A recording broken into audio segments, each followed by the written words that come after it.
Hello, good afternoon. Welcome back to my channel. So, today we will be studying about the Thinkers on Education one chapter where we will okay, where we will talk about Rabindranath Tagore, Mohandas Karamchand Gandhi, Shri Aurobindo, Jiddu Krishnamurti and Dr. Sarvapalli Radhakrishnan. तो इनमें से ये सारे ही important है, but जो मैंने questions देखे previous उसमें रविंद्रनाथ टैगोर और मोहन दास करमचंद गांधी इन दोनों का डिफरेंसेस कंपैरिजन ज़्यादा आया हुआ है.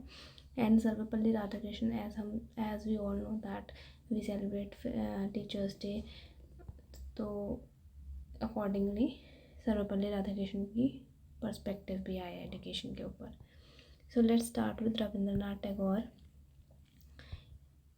He born on 7th of May 1861 and died on 7th of August 1941. ये जो है ये बेसिक इंफॉर्मेशन है about Rabindranath Tagore. Rabindranath Tagore was the first non European who won Nobel prize. जिनको नोबल प्राइज़ मिला था वो फर्स्ट नॉन यूरोपियन पर्सन थे. उनको लिटरेचर पे मिला था. ठीक है. So like as I remember that उनकी एक बुक थी गीतांजलि करके जिसपे उनको नोबल प्राइज़ मिला था. रविंद्रनाथ टैगोर को जाना जाता है as a poet, writer, philosopher, artist and painter, musician, composer. As we all know, he composed India's national anthem and also Bangladesh's national anthem. And he founded Vishwa Bharati University at Shantiniketan in 1921. It's a university.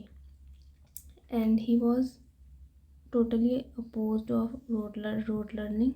उनको ये जो हमारी rote learning memorising वाला कॉन्सेप्ट होता था उनको बिल्कुल नहीं पसंद था. He believed in holistic development. Holistic development means उनको ओवरऑल डेवलपमेंट में ज़्यादा वो था believe instead of rote learning. So let's talk about Tagore's idea of education. उनका क्या आइडिया था?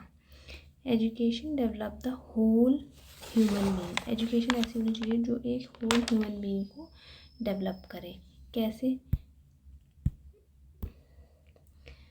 क्या एक सेकेंड सॉरी, क्या क्या होल ह्यूमन बीइंग में क्या क्या हमारा इंक्लूड हो जाता है? Like intellectually, emotionally, spiritually and physically. Then he rejected rote learning and promoting a system. उन्होंने एक ऐसा सिस्टम प्रमोट किया जिसमें लर्नर को कनेक्ट किया जाता है किससे? नेचर से, क्रिएटिविटी से एंड उसके अंदर की फ्रीडम से. देन की ideas of Tagore's education philosophy. क्या की आइडियाज़ थे? ये हमने कितने पॉइंट्स में डिवाइड किया? 7 पॉइंट्स में डिवाइड किया है. First is education in harmony with nature है. He believe learning should happen in natural surrounding. Learning कहाँ होनी चाहिए? नेचुरल सराउंडिंग में. वो जो है लर्निंग जो है वो कन्फाइंड टू क्लासरूम्स नहीं होनी चाहिए. वो एक नेचुरल सराउंडिंग में होनी चाहिए. इन्होंने शांति निकेतन को फाउंड किया and which was an open air school where students learn under trees. Students learn under trees, जहाँ वो trees के नीचे बैठ के पढ़ते थे. Nature helps student develop sensitivity, peace and a sense of freedom. तो नेचर क्या हेल्प करती है? नेचर हेल्प करती है बच्चों की क्या डेवलप करने में? सेंसिटिविटी, पीस और एक सेंस ऑफ फ्रीडम को डेवलप करती है. Then second point is freedom and joy in learning. Education मतलब एजुकेशन जो है नॉट बी फोर्स्ड. ये फोर्स्ड नहीं होना चाहिए एजुकेशन किसी बच्चे पे. एजुकेशन एक जॉय मतलब बच्चे को अच्छा लगना चाहिए, जॉयफुल होना चाहिए education. He emphasise freedom of thought, expression and imagination. उन्होंने किस पे एम्फेसिस ज़्यादा डाला, किस पे दबाव डाला? Freedom of thought, expression, imagination पे. कि बच्चे का अपना हक होना चाहिए कि वो अपने थॉट को एक्सप्रेस कर पाए, इमेजिनेशन को एक्सप्रेस कर पाए और लर्निंग को जॉयफुल एक्सपीरियंस बना पाए। ठीक है। Then comes creativity and arts.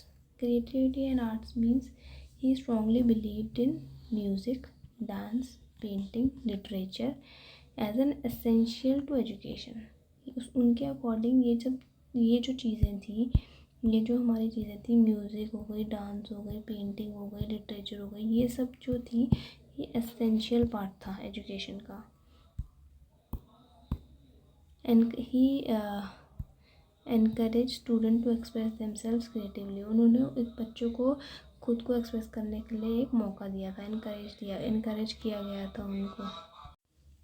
Education should nourish both the heart and the mind। Education ऐसी होनी चाहिए जो हमारे हार्ट और माइंड दोनों को नरिश करे। Then he believed in holistic development. As I already said, it's an overall development of a child. True education develops a person's body, mind and soul। holistic development, overall development में क्या आ जाएगा? person's body, mind, soul and everything। he focused on building character, values, compassion and a sense of global unity. उनका क्या था कि जो उनका focus था कि हम कैरेक्टर बिल्ड करें, वैल्यूज़ दें बच्चों को, उनके अंदर यूनिटी की सेंस ऑफ यूनिटी डेवलप करें। Then comes global humanism. Global humanism means उन्होंने प्रमोट किया था यूनिवर्सल ब्रदरहुड एंड पीस को, और उनका वो सपोर्ट करते थे ग्लोबल सिटीजनशिप में, which means that his school welcomed student from all over the world. ऐसा नहीं था सिर्फ अपने वहाँ के बच्चे। Then next point, teacher student relationship. Teacher student का क्या रिलेशनशिप था? He saw education as a dialogue between teacher and student, दोनों के बीच के डिस्कशन, एंड टीचर को उन्होंने एज अ गाइड रखा था, not as a authority figure। Then he was against rote learning, as I told you that he valued understanding, creativity and independent thinking। So this is all about Rabindranath Tagore's idea on education, and on the next video we'll talk about Mohandas Karamchand Gandhi। Thank you for watching. See you. Stay connected.